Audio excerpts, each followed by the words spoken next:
should get closer to the mic, bro. That can be an issue sometimes, yeah? Did you notice that from the first time? What's that? When I watched it back from the first time, I noticed some of the things you turned to me to talk and it didn't catch it properly. Yeah, we have to be close to the mic. Yeah, I guess I'm a little... Let's have a look. You probably don't want to continue about what you were just saying, were you? No, it's not really the podcast or stream to be down talking another man in public. I mean, if I'm to someone's face and I've got a problem with them, sure. It's weaselly to be calling anyone out on the internet. Here and there, of course, we may have constructive conversations about people. But to insult someone online without them having the opportunity to answer back or fight back for that matter, you know? Always picking for a fight. Always Not picking for a fight, just respecting the potential of a fight. Got it. And recognizing the fact that before this internet thing, men communicated with one another, always considering the risk of being punched in the mouth. And now we don't have that. And these fucking nerds are out there as pseudonyms or anoms, just bad-mouthing dudes, not understanding how this thing actually works in reality. And I'm not going to separate myself just because I'm on a stream right now. I'm going to be who I am. That is the point of us streaming. It's an unrehearsed, as authentic as possible, me and you, making mistakes, and I'm going to stand by that. I mean, if you're not a fixed principle dude, I mean, who are you? There are so many things online that I'm willing to exaggerate. The use of hyperbole for dramatic effect, you know? But when it comes to the interaction with another dude in the sense that if I was to offend him in person, we'd be going at it. No, I'm not going to joke about that. It's just not one of my things. I hate those weaselly cunts that do that. I would really like it if we could, but okay. So let's move on. I'm going to talk about Daniel Kinahan. Does that name ring a bell to you at all? I saw that news story, but I don't know anything about the guy. Oh, you don't know anything about him? No. There's some Irish gangster, drug dealer, or whatever. Or alleged. Here's the thing. Has he been convicted or is he alleged? No, he's like romanticized. Everyone, all the Irish guys I know, they all talk about him. Okay, but is he convicted, yes or not? Yes or no? No, he's just been arrested. It's another thing, all right? We're talking about my code of conduct. There are news stories released daily, every minute even. But when I hear alleged or accused, for example, accused human trafficker Andrew Tate, doesn't make him a human trafficker. I could accuse you of anything. You're not convicted. When you're convicted in a court of law, and even then, it's a huge difference. You know, if someone's convicted in a court of law and the evidence is compelling, I might say, okay, it's okay to call this person a fucking, you know, drug dealer or a fucking pedo. But until such time, this is just mainstream outlets poisoning your brain with crap. I mean, look at that. It's the BBC. Fuck that. I'm not even bothering to read that article, bro. So I'm only going to look at mainstream media when the content is very objective. For example, the BBC is reporting someone stabbing someone in France and calling out Allah Akbar. Well, if I can see the footage, I'll believe you. And sometimes you can. But when it comes to this stuff, no. So the name doesn't ring a bell. You don't know anything about the name. I understand the name Daniel Kinahan only because it's on my feed all day long. Recently, in the last day. Got it. So before, you didn't know anything. Nothing. No. So I've got Irish business partners, and they all tell tales. Yeah, those like who's the most dangerous person? These are the most dangerous. But you know that name that keeps coming up. The Kinahans are the most dangerous people, and they're the most famous. They're like our junkies on in 2001. The most famous people for what? They're all just like romanticized underworld figures, similar to Michael Francis, right? The mafia crime boss. Like it's just romanticized crime bosses. Honestly, I don't give a fuck about crime bosses, bro. I don't care. You know, But growing up in West Sydney, there are people that are underworld figures no one knows about worth billions. Yeah. They're not even known, bro. Now, he's been living in Dubai for like 10 years. Okay. I'm surprised Why he got arrested now? Maybe they had more evidence on him. Maybe Dubai had some sort of strategic reason behind it with Ireland. Maybe, you know, their hand was forced for whatever reason. Got it. Maybe Dubai had evidence of him conducting these operations under the Dubai umbrella. I mean, who knows? I don't know. There's a reason for it. Dubai isn't just going to hand over everyone that every country goes, oh, give him to me. They're not going to do that. There are plenty of dubious individuals in Dubai right now that are spoken about in Australia that are still there. This person was obviously major news for Ireland. Maybe there was a new treaty that just came into place or something. I don't want to talk about this. This is incriminating people or further adding light on criminals that haven't been convicted yet. I don't want to do this. All right. We'll move on from Leave the dude alone. What is he? He's a drug dealer, right? I don't know. I have no idea. Like, But I don't care about drug dealers, bro. I want to fucking go after some pedo cunt or some fucking, I don't know, some cunt who hurts innocent people.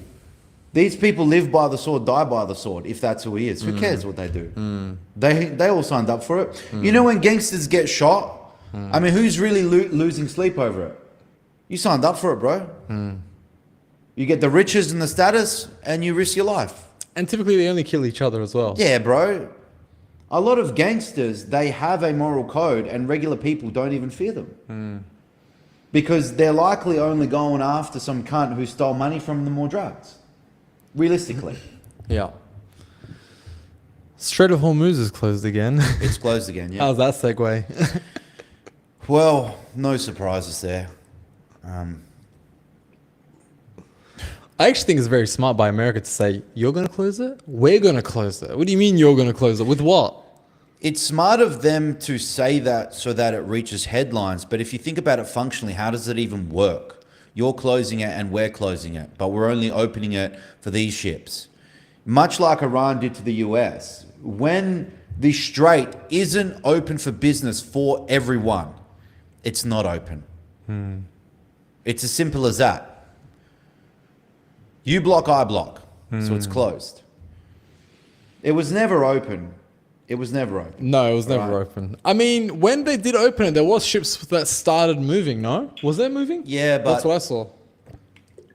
if you're not a fly on the wall, you don't truly know. I mean, here we are just guessing which ships got through and which didn't. And we're, again, relying on mainstream media for these facts or lack thereof. And so that's why I always say, listen, the reason I know the Strait of Hormuz is mostly closed is because of, what's our truth serum? The price of the Brent crude. Now, markets haven't opened yet. And the Strait closes yesterday when markets were? Closed, exactly. So if we see Brent crude push up north of 100 again, in my eyes, the truth serum is that the Strait of Hormuz is closed or mostly closed because of the Brent crude price. It's the truth index, especially when it comes to this conflict. Now, all bloody conflicts, all major geopolitical conflicts have some sort of energy or survival infrastructure issue, whether it be, food, water, access to energy. But particularly this conflict, the Brent crude price, is interesting because of the Strait of Hormuz. We're talking about these GCC nations where a large part of their energy must go through that strait and can't really go anywhere else. Now, you've got other pipelines. Saudi has the Red Sea, the Fujairah pipeline for the UAE. I mean, as far as LNG goes for Qatar, they've got virtually no other options. That's why their entire op is on hold. But at least 20% of oil flows are going through there. Yeah? Now, that's not necessarily only 20%. There's 25% of oil flows in the world were put on pause because Iran also had oil flows interrupted. So basically a quarter of the world's oil supply. You cannot shut down even 10% of the oil flows in the world in order for the world to continue to function as per normal without major issues somewhere. So don't worry about 25% or 20%. Even 10% is too much. Okay? And any decent oil dude or geopolitical analyst understands this. And those guys that are analysts that have been in the game for years. I mean, I knew a dude that was, I forgot if he was a chemical engineer for oil and gas, and he lived with me. Shout out to this guy in the Echelon apartments in South Perth, which is the most prestigious pocket of South Perth. And you'd have, you know, these guys come through, the mayor of Perth even. Yeah, club owners. And he was one of them. That's how he made his money. These guys, for sure, when they see these signals, they're putting millions of dollars on Brent crude. They just understand that it's basic physics, basic math. This price must go up. How much, they don't know. I don't know how they put on these trades. I'm not a short-term, acute-term trader. But some capital is going towards a trade within Brent crude. So when war hits, these people make a lot of money, all right? These retail guys. So if retail guys are making a lot of money, it's super obvious to them. What do you think sovereigns are doing if they're the people controlling the conflict? What do you think countries are doing? Trading. Massive amounts. All right? That capital is going towards this whole war machine, whether it be in defense. People say, oh, defense stocks. I'm like, brother, stocks. These people are in pre-IPO. They're in private companies building out military tech. You know how people always talk about stocks? I'm like, brother, these cunts are in their pre-IPO. People are looking to place capital in Anthropic right now, pre-IPO. They're looking at these top 20 AI/tech companies coming up that are about to IPO or likely to IPO, and they're thinking, how do I get my private capital in there? How do I get in the purple circle so that when it is IPO, when I'm legally allowed to do so, I fucking dump a lot of it? The gains are already made. Will they have access? Well, I saw that Julian Petrolis guy, he's like an Australian trader. I think he lives in Bali too. Yeah, he owns Penny Lane. Penny Lane, that guy. Guy. Now, I like this guy. Yeah. I find him to be pretty genuine, you know, at least when he talks online and with Twitter. I don't watch his videos. And he was discussing how he was looking to get a contact within Anthropic to be able to deploy some capital there. And then everyone was giving him shit about it, going, oh, if you were so famous, you wouldn't be putting it out on Instagram. And he was like, bro, my Instagram is full of influential people. That's exactly how I get through to people. Instagram is a public space for people to have a look at my stories. And so guys like that are able to get in the purple circle first, they're the people making the money. So sovereigns, bro, the way that they are trading this, they are making trillions of dollars from conflict. It's a good thing. So if ever someone is wondering why a country could make money from war if they're wasting money on missiles, I think, bruh, the petrodollar to make and sell weapon continuous loop is the most profitable industry in the world. Yeah? Imagine you were selling weapons and you were making weapons to sell and you were selling them in a currency that you controlled. You're like, yeah, bro, I sell, but they're like, okay, so you make this money. And then what happens when you run out of money and you need to get more raw materials to build more weapons? They're like, oh, it's easy, bro. We just print it. Yeah. Yeah. Just literally what the US does, bro. And people would think this is crazy what I'm saying. They're like, bro, come on, stop talking shit. You're a tinfoil hat conspiracy theorist.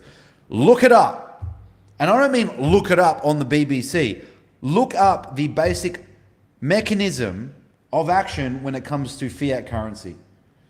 And that is actually what's going on right now. So there's nothing new happening in this war outside of the fact, this is the only wild card here that we didn't see in the Iraq conflict, that we didn't see in Vietnam, that we didn't see in World War I and World War II. This is the only thing, is that Iran, as much as I am not aligned with the IRGC, and neither are you being an Iranian, Iran is a different beast to Afghanistan. They're not the Taliban.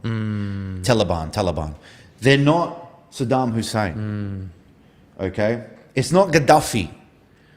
We're talking about a semi-decentralized autonomous network of ideologists that you can't just take out one leader. You can't just cut off the head of the snake and then expect everyone to roll over and say, yeah, thank you, America. No, we're talking about an existential threat here for these Shia Muslims.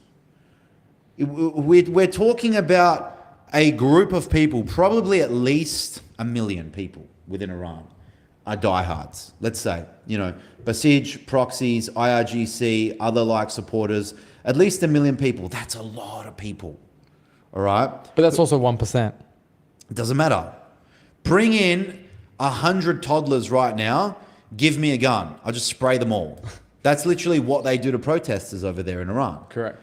Okay. So 1 million people hell bent on surviving. Man, it's you almost cannot possibly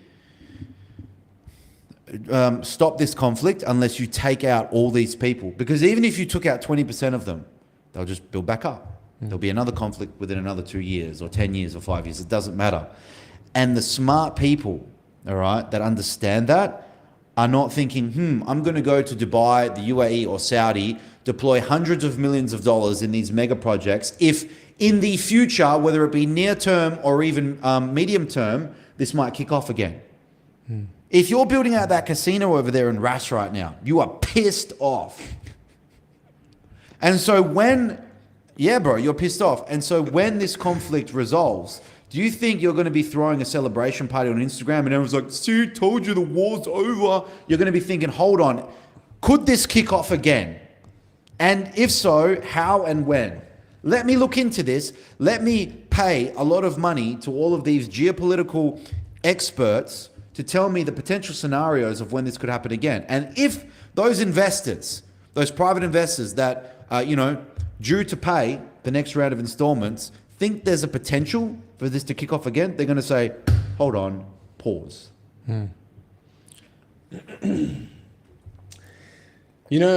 We covered a lot there, but I remember I was talking to this guy, he's a crypto guy, and he made his own tokens, and he made it in a way where you can convert in USDT and you can use a credit card. And then he was buying a coffee and he tapped his card and looked at me in Dubai and he goes, I just made my own currency. And that's exactly what they're doing. When going back to what you were saying about your currency, right? The currency of the US dollar, buy petroleum with their dollar that they create, that they print. So you got people doing that on a micro scale now. Now, going back to Dubai, I feel like Dubai's making a V-shaped recovery. Dude, the clubs are packed. Everyone in Dubai is partying. It's out. There's traffic. I feel like it's making a big recovery. And that wasn't anything that was going to ever last for Dubai. When you say a V-shaped recovery, are you talking about nightclubs or are you talking about hard economic facts? Because your perception of which nightclub is full, I'm talking vibe, which requires 500 to 1,000 people, isn't representative of the economy at large. The Instagram vibe. And usually when that goes, then the money flows and the economy then follows. Unfortunately, as much as I love the UAE and I have a residency there, the answer is more nuanced than that. Some people are staying. Some people are actually investing, buying the dip. A lot of people have already left. Dump their capital in places like Hong Kong and Singapore. Singapore is seeing far more applicants at the moment than ever before as a direct result of this conflict. These are GCC residents and citizens. I know this because why? I do this for a fucking living. I literally connect my clients to bankers in Singapore, in Hong Kong, in Panama, in St. Lucia for passports. They have all told me, and unless they're all lying, that they're seeing an increase in applicants. And I think if you check out this data with whatever third party you feel most trusting in, you'll see that some people are deploying capital elsewhere.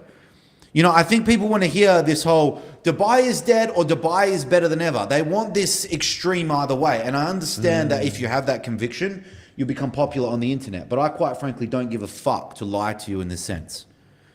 I'm here to give you the truth, as close to the truth as I possibly can. And unfortunately, the answer is more nuanced than Dubai's back because in the nightclub, a few thoughts there. Bro, the contribution to the economy that the thoughts make compared to the airspace being fully open, not having to reroute, and for the oil prices to be lower, that is far more influential in the economic outlook than a few thoughts in the nightclub. The Strait of Hormuz closing is absolutely pivotal in the future projection of the GDP of the UAE as a whole. What the thoughts are posting on Instagram is virtually irrelevant. Now, respect to the thoughts, repping the brand, out there risking their own safety in the UAE, in whatever nightclub you have. I don't even know the names of any of these nightclubs. I've never been to a single nightclub in Dubai. Give me a name. This one was called B Beach. What's it called? B Beach. B Beach or B Bitch? B Beach. BEACH. B Beach. B Beach. And B Beach was packed. Hilarious that you don't know the name. Now I don't know the names because I'm not one of those fucking guys. If you want to do that shit, cool. All right? But don't come and do rounds with us the next day. You're going to lose. Anywho, I digress. Do what you want to do. I really don't care. Like, when I was young, in my 20s, I was going out to nightclubs. But think about it like this. Best photo of it. Think about the propaganda campaign if you were trying to create one. If there are 10 nightclubs in Dubai and there is 10,000 possible people, that's 1,000 people per nightclub. What if all of those people just go to one nightclub and make one nightclub look full and then the others are empty? That actually happened in Perth. You remember when we only used to have Metro's Frio, Harbourside, and then you had Subi. All the clubs were actually more full than they were years later because more clubs opened up and the population didn't increase as a result. Okay? Nowadays, Perth nightclubs would be full, but they'd be full of, Indians. Different conversation. Was that an observation given to you from your nose?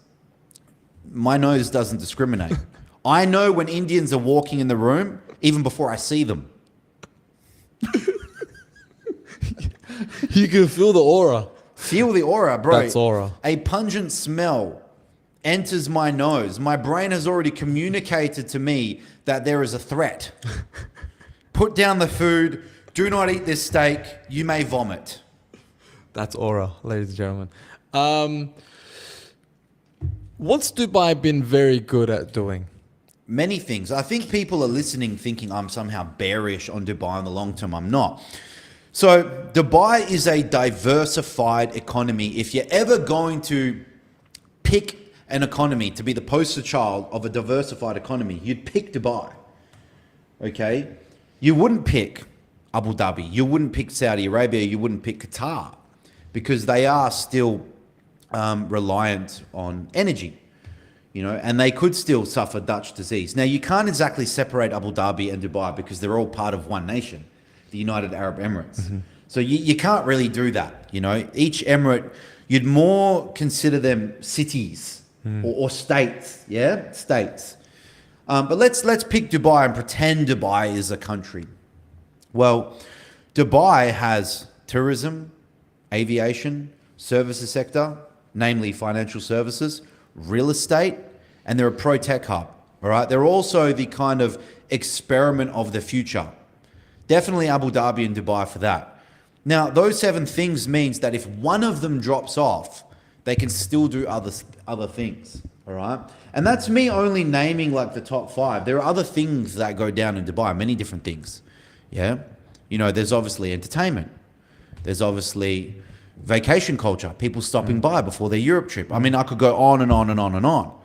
But with Dubai, this war is such that you still have an economy because of real estate. People live in Dubai and you've got local residents that are not relying on the airspace. They live there. And so for them, the biggest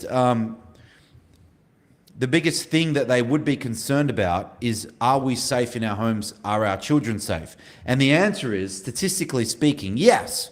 The risk of a casualty and loss of life is very low. So you still have a local economy. And I'm not talking about just locals as in citizens. I'm talking about the expats. But these expats, they suffer from not understanding the wider economy at large. Some people aren't in Dubai to live in Dubai. They are there to park that capital for a safe haven. They are there to try and stop over to go to the next destination. So part of Dubai's economy is on hold or, suffering a little, and part of it is still going on as per usual. So I absolutely expect some of these nightclubs to still be pumping because thoughts live in Dubai. So I wouldn't expect them not to go to the club. They're not paying for it anyway. What does it matter? What does it matter to the thought? They've got 3 different, boyfriends or side dudes. One of them, his business had to shut down due to the conflict. The other one, he went from $1 billion to 980 million. Still enough for me to go to Beach, pop some bottles. The Birkin bag doesn't cost that much. Realistically, it's 30, 50 grand, whatevs. So I completely agree that a thought should not be concerned because there's plenty of rich dudes to leverage regardless. Whatevs. Okay, so what does Dubai do really well at? And that is exporting FOMO, okay? They are very good at giving everybody FOMO that they're not in Dubai. And I feel like today they've started. I feel like today they did a great job. When you say Dubai, do you mean the citizen media, as in the mainstream media, the legacy media over there, or just the organic influences of Dubai? Which one? Because the two are very different. The social media side of Dubai. Just the overall aggregate aura of Dubai on socials. Everyone's there. You're looking at it. You got FOMO. I wish I was in Dubai. Brokies that can't go to Dubai, they will look at it going, oh, I wish I could live in Dubai. And then people that left Dubai are also looking at it thinking, fuck, I need to get back to Dubai. 2 of my clients are going to Dubai this week to set up their residency with Jewel. Shout out to Jewel and CMB. What is it? Custom made business. Yeah. I sent them over to him to get their residency. So if you want confidence, 2 of my clients are going to Dubai next week to set up. They are going there on their own accord to set up this residency. Dubai was too big to fail.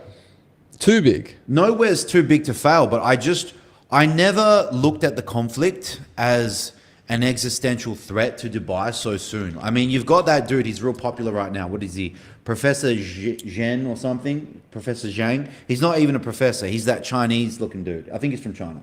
Professor Zhang. And he's blowing up everywhere right now. He's making good on the clippings, this guy. Where he gets things wrong, because he's absolutely not a stupid guy. He just talks about everything, like he should know everything about everything. And he went real wrong the other day when he discussed Bitcoin. I mean, anyone who understands the fundamentals of Bitcoin, they laughed at it. I didn't post about it, but I looked at it and I was like, brah, you were doing so well there discussing, geopolitics, geography, even though some of the visions were a little out there, they did make decent sense. But he starts talking about Bitcoin and the servers, even though it's a decentralized currency, servers are everywhere all over the world, and started talking about how the CIA invented Bitcoin, and he was so sure of it, and I was just like, bro, man, why did you talk about this? You were doing so well there. Stay in your lane, or at least those lanes that you really can speak on. He's an interesting guy. Now, this is the Bitcoin chart. Doesn't it look like, if there was market manipulation, doesn't it look like if somebody was to manipulate it right now would be the perfect time to just do something crazy for it to just fall off the edge? There's always market manipulation. The problem with that phrase is to what degree? When you say market manipulation, give me an example of a player, give me an example of the amount of capital and the short, long, or whatever trade, because I'm not a trading nerd. Give me an example of what they would do. I'm talking about the US government doing something drastic. Doing like a what, war. though? Doing what? War. No. Doing what to Bitcoin, specifically to Bitcoin? Dropping the How price. would they drop it? By dropping bombs in Iran. That would drop Bitcoin? I think so. But that's more of a we hope it will drop the price of Bitcoin. That isn't a direct market. That's not market manipulation, bro. Well, here's the thing. When I was looking at some of the charters, right, they were saying that it's as if when there was like a support, they would do something to then support it as soon as it hits the support line of the US dollar or oil or whatever it was, and then they would then manipulate it up and then manipulate it back down to hit the support level again. Who's they? The Matrix. But what are they doing to Bitcoin, bro? There's a difference between them starting a war and market participants react in a way that's predictable. But I didn't sell my Bitcoin. There's also a difference between when they actually hold a lot of Bitcoin and then sell it, causing a snowball effect. That's market manipulation, where you can take an outsized amount of that asset class, sell it, wait for it to dump because of the snowball effect, and then buy it back. That's market manipulation. And we have seen countless examples of how that happens in Bitcoin and crypto. And mostly because the market cap of Bitcoin is still puny. It's puny in size compared to gold. It's nearly impossible for market manipulation unless you have a sovereign to coordinate it when it comes to the gold market cap. I mean, what's the gold market cap right now, bro? Like fucking 30 trillion? I mean, you just need so much capital to manipulate that price in a meaningful way. Yeah, I'm not saying it can't be done. I'm just saying you need a lot of capital. You need sovereigns or huge conglomerates, maybe like a BlackRock, to be able to manipulate that price. Even then, I'm not sure. Someone would be able to speak on that, some expert, some mathematician. But you can do it in Bitcoin. You can do it in Ethereum. Do you agree that there's market manipulation, right? Do you feel like do you feel like Trump would look at this, right? Would look at a chart and go, all right, now it's time for it to go down. And then that's when he does it. Like he chooses, he doesn't act now, has one eye on the markets while he's making decisions. No, because for him to be able to make that call, you're discussing this like he's an absolute dictator. Like he has some sort of executive power of everything that happens in the US. He doesn't, you know. He has actually less power on a relative basis than the Prime Minister of Australia when it comes to making decisions for Australia. Yeah, because we have this parliamentary democracy where our Prime Minister actually has a lot of power. He can pass through these laws and make these decisions without too much interference, as long as he's got enough seats or, you know, people in other parties supporting him. Now, when it comes to the US, which is a presidential democracy, it's very different, bro. There are so many layers. He gets blockaded so many times. This is something that people don't understand. It's not the ruler of Dubai, Mohammed bin Rashid Al Maktoum, just says, do this, boom, it gets done. He would have executive power to make things move in Dubai in the way that he wants. And he does that on a regular basis, right? Even though he has other ministers and people to make decisions on his behalf that he elects or someone elects to elect the next person to elect. Nonetheless, he has the power to directly affect something in Dubai. For example, if he truly wanted the stock price of Amar to remain resilient, he would be able to somehow move around capital and put it through those markets. Yeah, he could. Allocate land to Omar for new projects. He could do so many things. I don't know exactly what he could do, but he could do things that would genuinely uphold the resilience of Omar. And that's part of why people are so confident in Omar, because it's, even though I believe it's private or hybrid owned, there's still a large influence of that family, the Al Maktoums, with Omar. They're obviously very intimate. And this is not secret knowledge, this is public knowledge. Okay, so when you build with Omar, you trust that on a sovereign level. Yeah? Yeah. Yeah, well, I mean, I'm pretty sure Omar's owned by the government. I don't know how it works. A lot of these companies are private owned technically, but when it comes to how they're functionally owned, it's either hybrid or state owned. Yeah. Do you know what I'm saying? But by the way, the market cap of Bitcoin is 2.2 trillion, while gold is 26 plus trillion. I don't believe the market cap of Bitcoin is 2.2 trillion right now. It's less, isn't it? Yeah. See, this is a problem with AI. You need to have either the right model, maybe you need a Claude Opus 4.7 plus thinking, and or you need something like Perplexity Computer, which elects the best model depending on the question. I use Perplexity Computer, but then I also prompt it to double check certain statistics. And I double check it sometimes through my own brains that I've created. They're not really AI agents. They're just these kind of personalities that my Perplexity Computer runs through to be able to do its own analysis. So when I'm writing articles for, my private group, I get AI to help me, but based on my own criteria and my own personality. So no one would be able to reproduce the articles that I do, even though AI is assisting me. Yeah. It's me, but me on, Superman me. Yeah. Yeah. No, you're right. It's 1.54 trillion. Yeah. So what is that? 5%? 5%. It's just an amount that a sovereign would be able to manipulate, no doubt.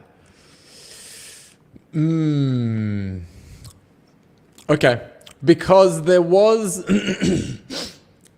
But who cares? I mean, this is what TradFi guys don't understand when it comes to Bitcoin. The fundamentals of Bitcoin is such that even with these markets, even with the potential for market manipulation, it still doesn't matter. Why?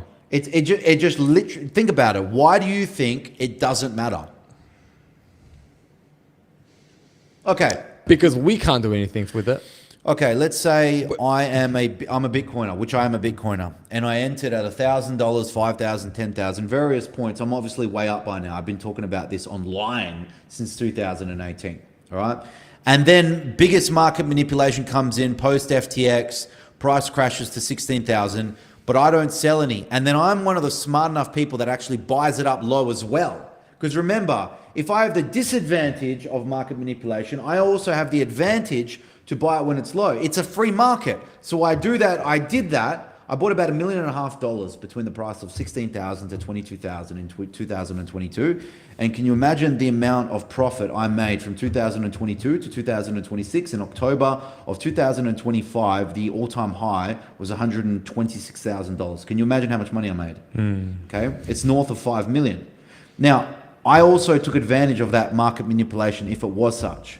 Okay, so provided you have a long-term outlook, you have long-term parameters when it comes to Bitcoin, everything that happens in between doesn't matter. It doesn't matter. Yeah. We're still above the previous all-time high. When is the bottom, by the way? No, the previous all-time high was $126,000 or thereabouts in 2000. Sorry, from the last cycle. Last cycle, about 69,000 in 2021. Yeah. Damn, you know exactly what's going on. Well, I'm a Bitcoiner. I know what the fuck I'm doing when it comes to Bitcoin. What's the bottom in this cycle? I don't pick bottoms. Do you pick tops? No. So you don't do that? Nope. You want to know my strategy? Okay, I know you don't do it, but what is it? What do you think it is? Or you have no idea? It's like my clients ask me this. They have to get it out of me. They can't help it. They're like, bro, I know you don't like to pick short term and medium term, but if you had to. If there was a gun to your head. If there was a gun to my head, the Bitcoin price in 10 years will be $1 million. Okay? So gun to my head, $1 million. Now, if your parameters is such that you can last 10 years, it doesn't matter what happens in between.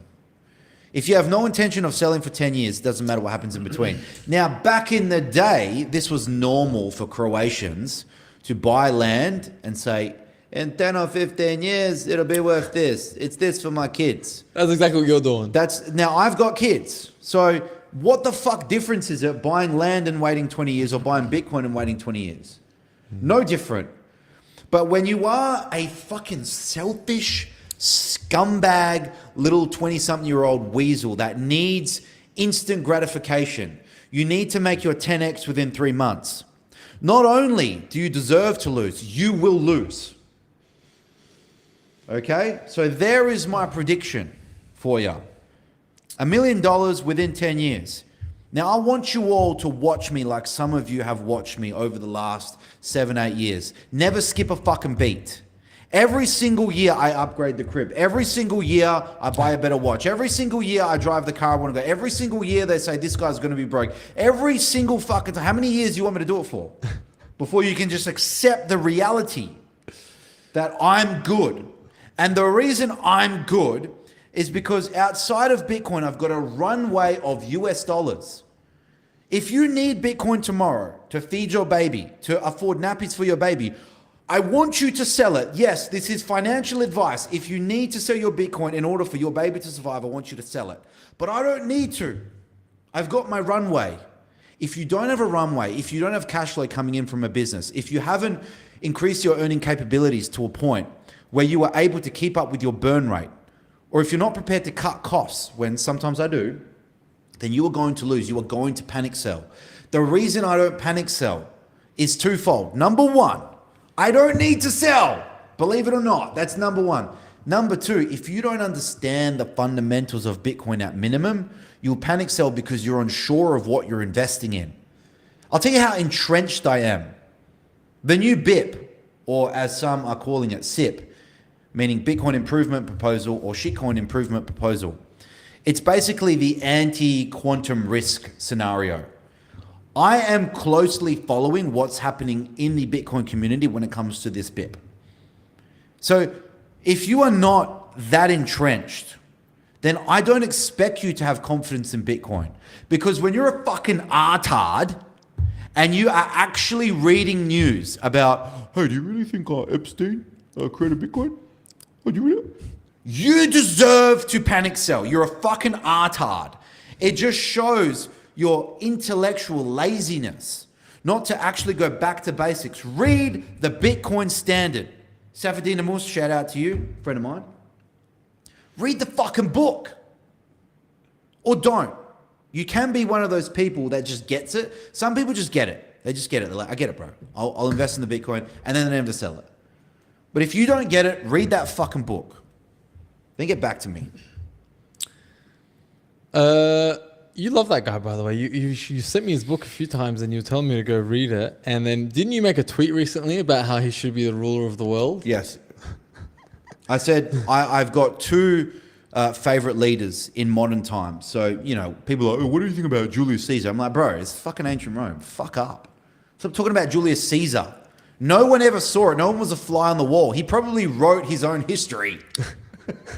All these guys probably did. There's only one guy that you can evidently talk about that was a major dictator / conqueror in modern times, and it's Adolf Hitler, because there's legitimate footage. You know, if you're trying to reminisce on Alexander the Great, some homosexual who wrote his own history and killed everyone that wrote against him, then I think to myself, bro, I'm a romantic. I am a romantic. Sometimes I like to hypothesize on what this person was like.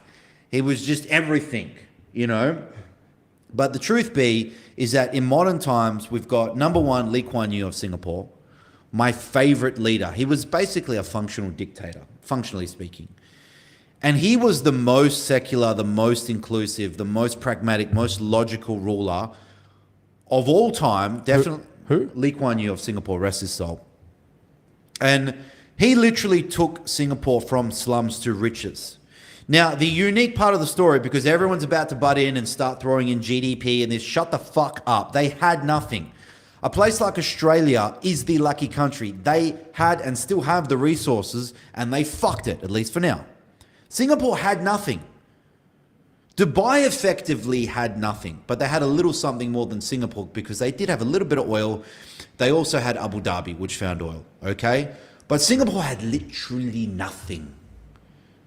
What they had was people that believed in their functional dictator, Lee Kuan Yew. Some of his speeches, bro, are just fantastic. He's brilliant. Now, so number two, I do give that place to Dubai's ruler, Sheikh Mohammed bin Rashid Al Maktoum. And the reason I give it to him and not bin Zayed is because this family, all of the Al Maktoums, they had to pivot a number of times, as you know, from the oyster farming days to that crash. Then they had to build out their ports. Then there was the COVID crash. Yes, they definitely had help from Abu Dhabi, so I don't want to discard Abu Dhabi. I'll still put bin Zayed as maybe number 4, 5, whatever. Top 5. He's top 5 for sure. Number 3, if you had to pick a ruler of the world, because the reason you could not pick Mohammed bin Rashid Al Maktoum or Lee Kuan Yew is because they both leveraged Israel and still do. So Lee Kuan Yew, who do you think trained the Singapore army? Mossad? The Israelis did. He saw how efficient and effective the Israeli army was in the 70s at beating all the Arab states. He literally hired them to train about 16,000 odd troops for Singapore. They had no army, bro. And they were surrounded by, the constant threat of other Asian nations that could invade them at any given point in time.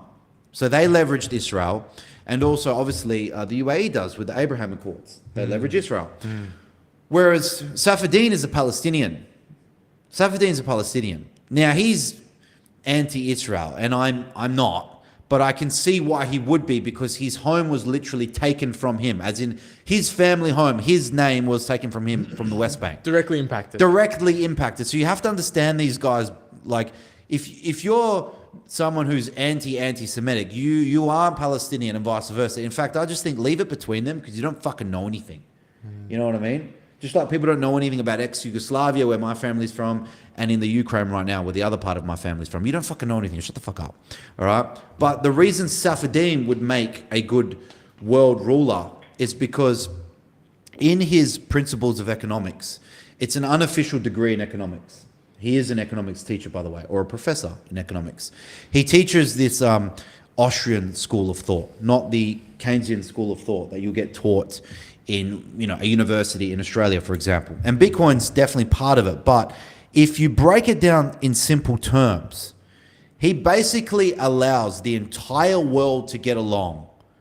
No, sorry. He describes a concept for the entire world to get along, provided they follow these principles.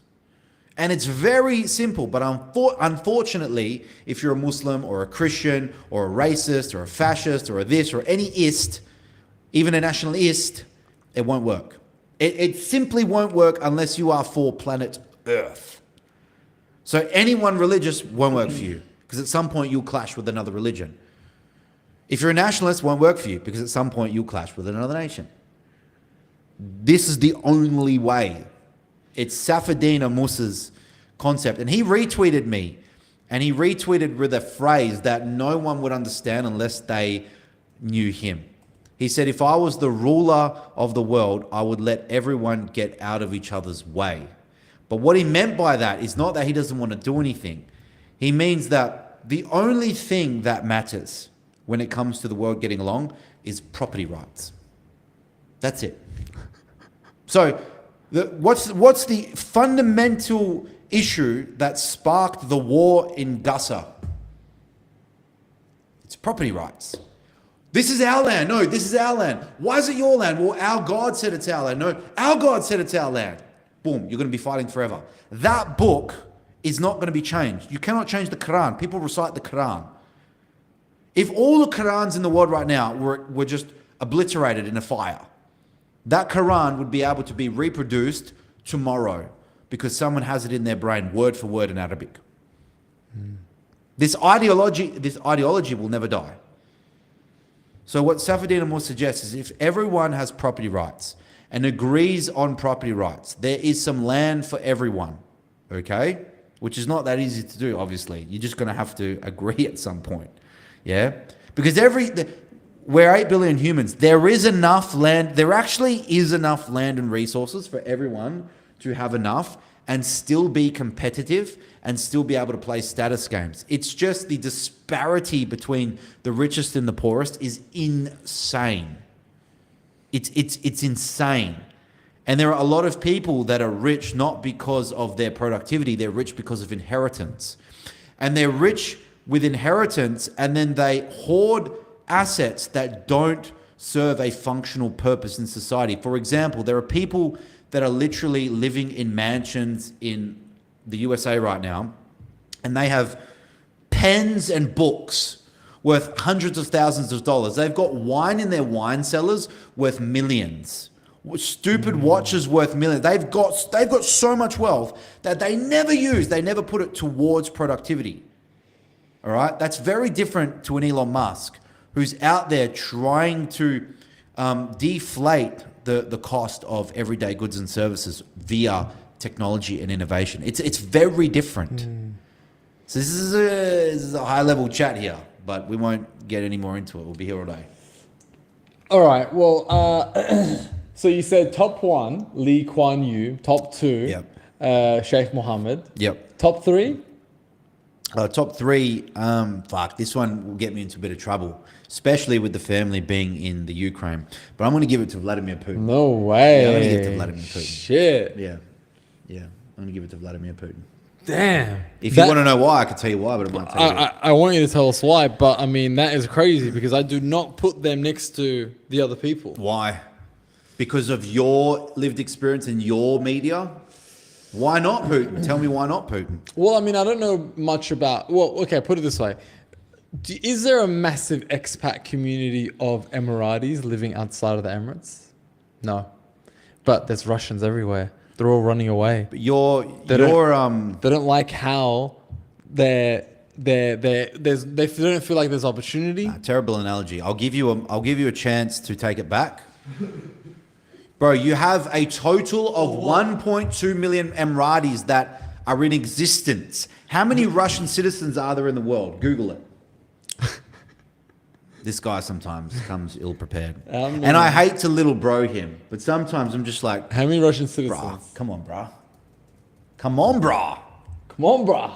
I can't. I just can't let you get this one. I want you to tell me. 146 million. 146 million Russians. It's basically 146 times the amount of Russians there are than Emiratis. Now, this doesn't include the other proxy states that people think are Russians. Belarus, Kazakhstan, Ukraine. They're going to hate me saying that. Yeah, I know. Ukraine's a proxy state. Romania. Yeah, not so much Romania, but there are a lot of people that will speak Russian that people will confuse for Russian. But either way... Poland? Not Poland, definitely not Poland. The Polish are...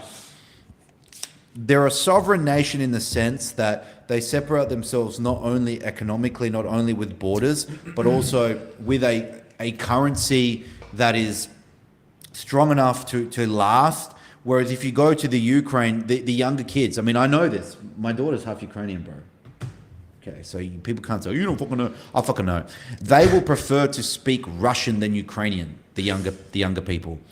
You've got so many Ukrainians, especially in the younger generation, that have Russian friends. Okay? They're all the same. This is not something a nationalist wants to hear. They're the same people. They're the same people, bro. They're the same people. They're the same people. But why do Ukrainian women smile more than Russian women? That is a complete lie. That's a complete lie. It's bullshit. Well, Bro. Listen, my eyes do not discriminate. And if I go to Dubai and I go on many dates and I know which one is Ukrainian, which one is Russian, I can see. Why Putin?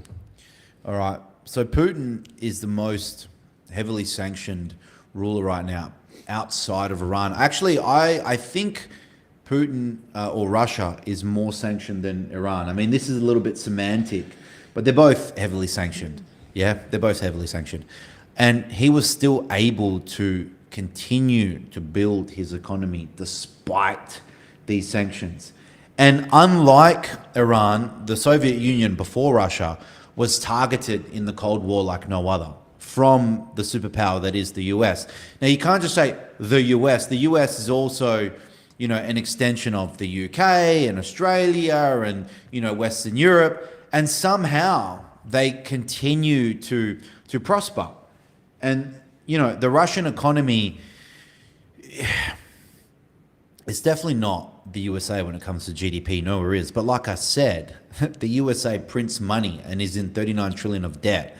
These statistics are misleading when it comes to, building out a prosperous economy. If the US was sanctioned and we're not able to control what happens to the petrodollar, I mean, let's see how well they fare and their people fare. And so Putin, I just think, is a great leader because of what he's been able to achieve, despite people constantly trying to knock him down. No one is trying to knock the USA down. No one. Since World War II, no one. In fact, all people are doing is cucking for the USA. The total opposite.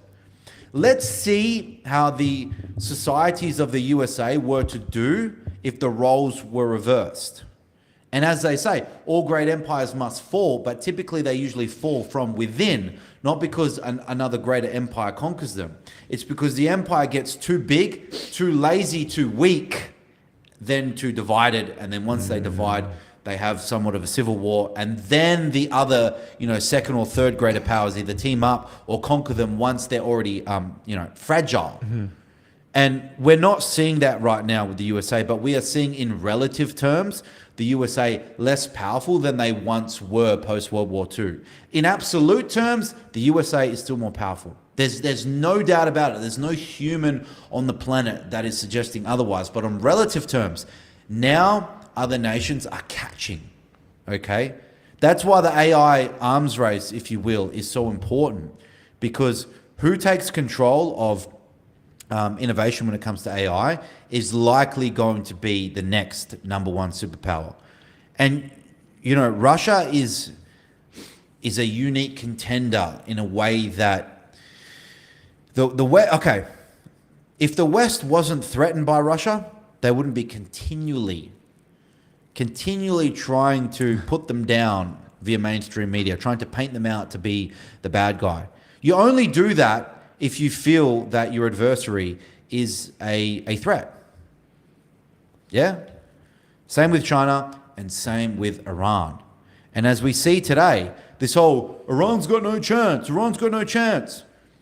Trump will literally say we've defeated them and then the Strait of Hormuz is still closed. Bruh, come on. Yeah, I think, okay, well then riddle me this. Why is all the good tech companies like Telegram and everything that's come out of Russia left Russia? Well, Russia isn't a place of freedom of speech, bro. Telegram isn't a good tech company. It's a no. Telegram is a great app. As far as distribution goes, user interface, user experience, I love Telegram. Don't get me wrong. But effectively, what Telegram is famous for is for keeping your chats private. Sure, they're doing other things, but that is the fundamental thesis at the company. So you put Putin on that list because he's been able to grow his economy with heaps of sanctions. Yeah.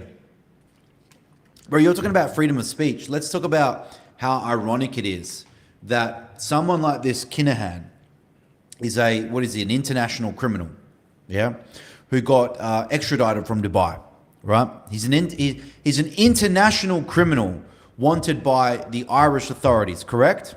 Correct. Whether it be for gangland hits, drugs, and or both. But the Telegram founder, who's not only wanted by, nations in Western Europe, I believe it was France, but definitely Russia, they don't extradite him. He's a wanted international criminal of a major kind. But why do they keep him and not Kinahan? Because strategically speaking, it's not about whether or not you're a criminal, an international criminal on the Interpol notice. It's whether or not this person is suitable for your country. Now, he's an Emirati citizen now. The Telegram founder, Pavel, you're speaking about a guy who's now a citizen. But he's also wanted by Russia and was wanted by Russia before he became a citizen. So it's not about right or wrong or this person's a major criminal or not. It's about who is best for our brand, for our country. This is all strategic. Can you see the brilliance of someone like, Sheikh Mohammed bin Rashid Al Maktoum? It's not about him cucking to every Western nation saying, yeah, we'll send you all the criminals. He goes, I'm sending you this criminal because you call him a criminal. No, but because we believe whatever he's doing is also not in the best interest of our brand. But the Telegram guy, he's our guy. We like what he stands for. Now, here's the irony. Dubai is a police state. Freedom of speech has never been a thing. They've never once said, come to Dubai for freedom of speech. No, they've never made that call. They've never falsely made that call like Australia, who used to say this is a free country. See, the reason you hate Australia for it is because they say it's a place where freedom of speech is allowed, but it isn't. Whereas Dubai never said that. They said, no. When did we say that? But the irony is that now you have freedom of speech if you're using Telegram.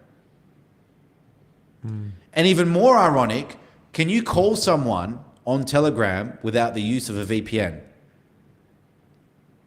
No. No. Yet the HQ is in the United Arab Emirates. It's a very confusing situation. Never thought about that. He's a wanted international criminal. And you can't even use his app in the UAE without a VPN. Got it. And he talks all the time on Twitter about freedom of speech, yet he's living in the country that isn't about freedom of speech. So at what point does he ever say, yeah, you know, France is doing this, Germany's doing this, but Dubai is doing this? Bro, they're all the same. They're all looking out for their own interests. Now, he's not going to do that because he strategically understands that being protected by the UAE is a smart move for him. That's where his capital is. That's where his HQ is. I mean, bro, I don't understand how Telegram is good for Dubai when Dubai is a police state. Criminals could easily use Telegram to navigate in Dubai or out of Dubai. Bro, I love Telegram, but I'm just saying, does it not sound a little hypocritical? I mean, we don't know what the internal affairs are. You don't know if Dubai said, listen, we had to cut out all connection with apps like this, including WhatsApp, and we don't have the technology or we don't know how to just allow yours, so we're just going to do a blanket rule. And you just use Bodum.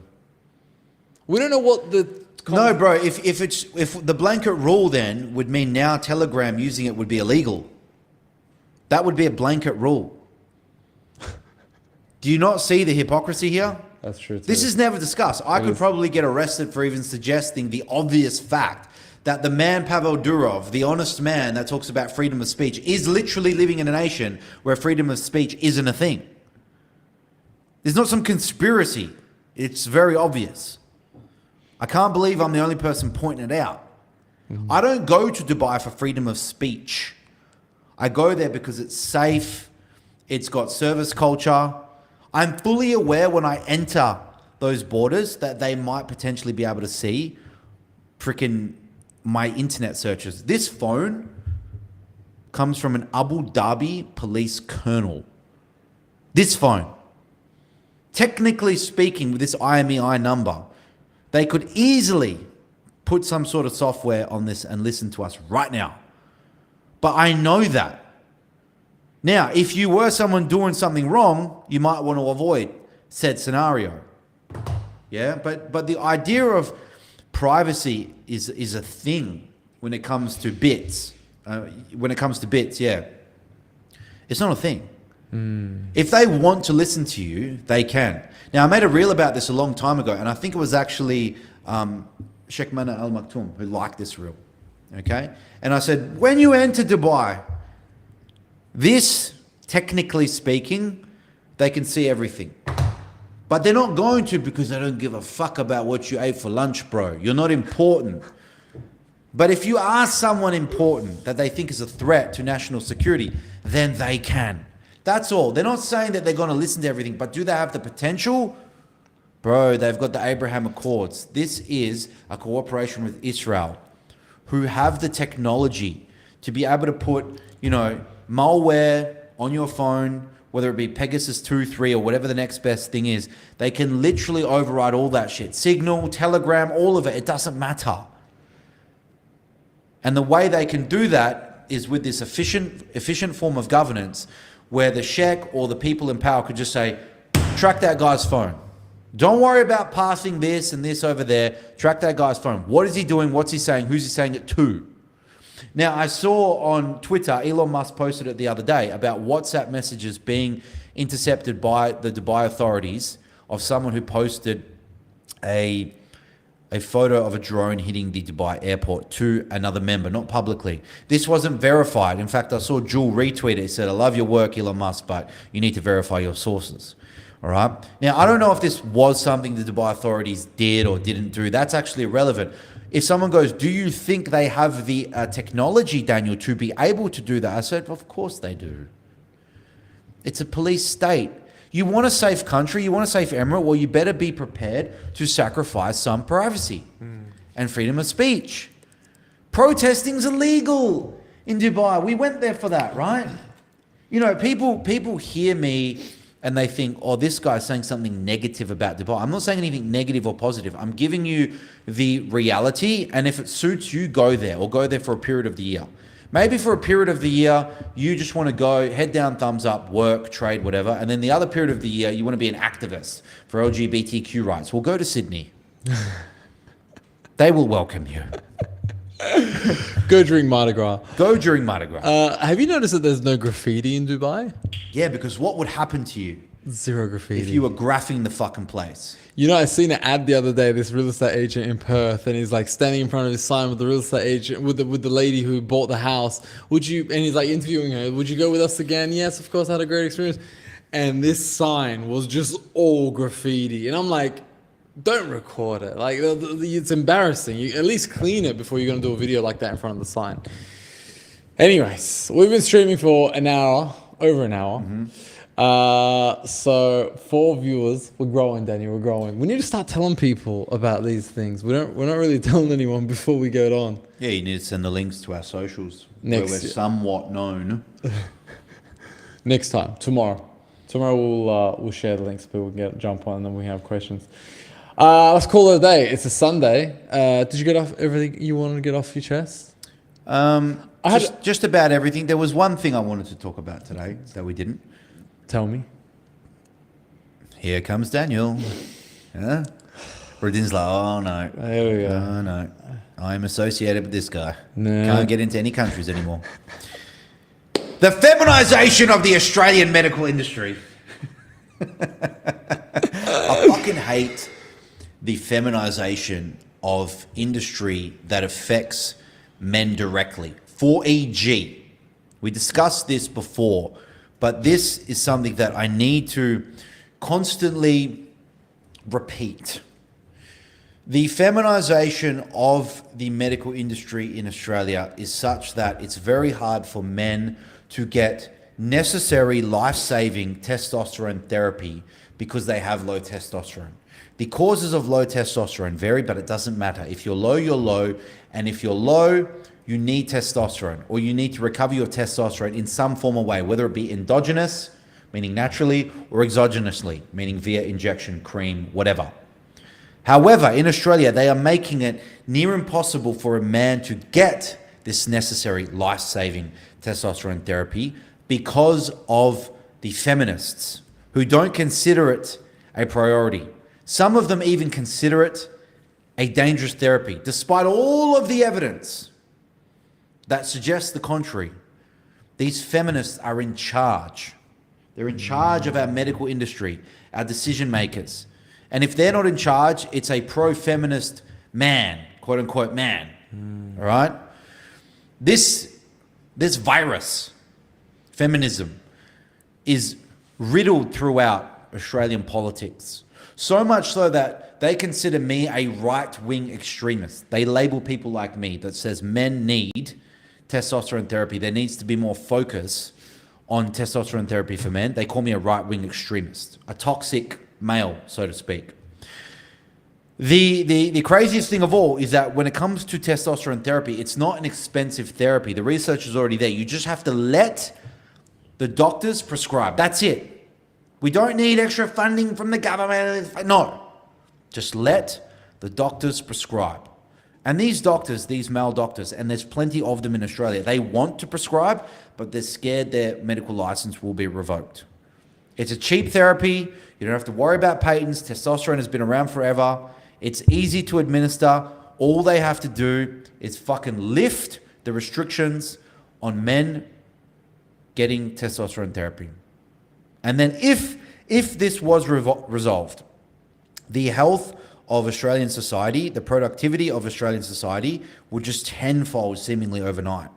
Because the key reason why we have a fertility crisis in Australia, or right throughout the West, is low testosterone. You can't have healthy fertility if you're not a healthy male with healthy testosterone, okay? So that's number one, okay? And then people say, oh, well, TRT makes you infertile. Wrong.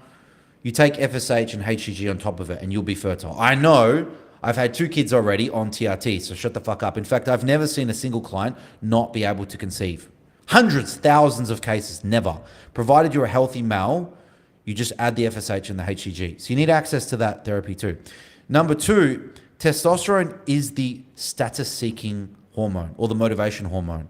The whole reason shit gets done in society is because men have healthy testosterones. They want to achieve it to achieve the status.